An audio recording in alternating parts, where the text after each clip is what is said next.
Bismillahirrahmanirrahim. Alhamdulillahi rabbil alamin. Wassalatu wassalamu ala ashrafil anbiya'i wal mursalin Sayyidina Muhammadin wa ala alihi wa sahbihi ajma'in. Allahumma aftah alaina hikmataka wa anshur alaina min khazaini rahmatika ya arhamar rahimin. Rabbi shrahli sadri wa yassirli amri wahlul 'uqdatam min lisani yafqahu qawli. Assalamualaikum warahmatullahi wabarakatuh. Alhamdulillah, segala puji bagi Allah Subhanahu wa taala yang masih memberi kita nikmat iman dan kesempatan untuk terus beribadah kepadanya di bulan Ramadan ini. Sidang pendengar yang dirahmati Allah Subhanahu wa taala, kita sedang melalui bulan Ramadan, bulan yang penuh keberkatan, di mana bulan ini kita bersungguh-sungguh solat berjemaah, membaca Al-Quran, bersedekah dan menjaga akhlak. Namun persoalannya, adakah amalan itu akan berhenti selepas Ramadan? Allah Subhanahu wa taala berfirman, Bismillahirrahmanirrahim.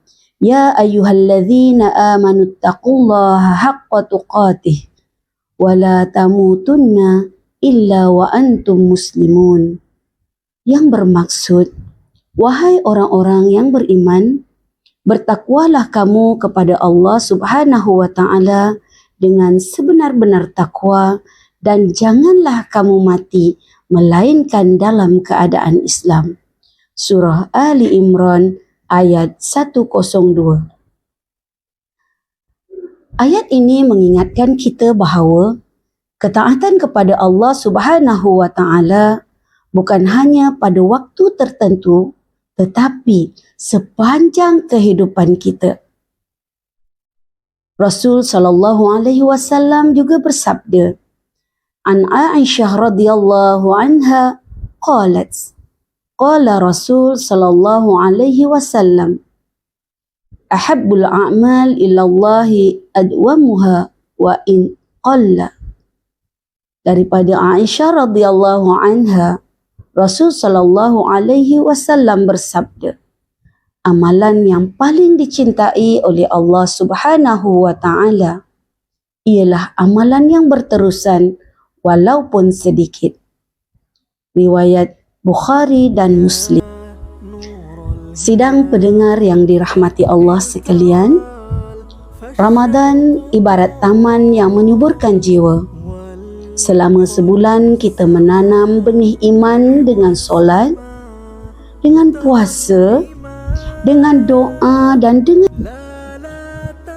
hati disirami dengan zikir, jiwa dibajai dengan kesabaran, lalu iman mula berbunga indah. Seperti bunga mawar di mana keindahannya menenangkan mata yang memandang, keharumannya menyegarkan, namun ia tidak terus mekar sepanjang masa tanpa penjagaan yang rapi. Begitulah juga amalan kita. Jika selepas Ramadan kita terus menyiramnya dengan ibadah, menjaganya dengan akhlak yang baik dan membajainya dengan keikhlasan, maka keindahan iman itu akan terus hidup dalam diri kita. Semoga Ramadan bukan sekadar musim berbunga, tetapi menjadi permulaan kepada taman kehidupan yang sentiasa mekar dengan ketaatan kepada Allah Subhanahu wa taala, menenangkan hati dan memberi keindahan dalam kehidupan orang di sekeliling kita. Akhir kata, marilah kita berdoa agar Allah Subhanahu wa taala memberi kita kekuatan, istiqamah dalam amalan, bukan hanya pada Ramadan tetapi sepanjang hayat kita. Sekian, wabillahi taufik wal hidayah. Wassalamualaikum warahmatullahi wabarakatuh.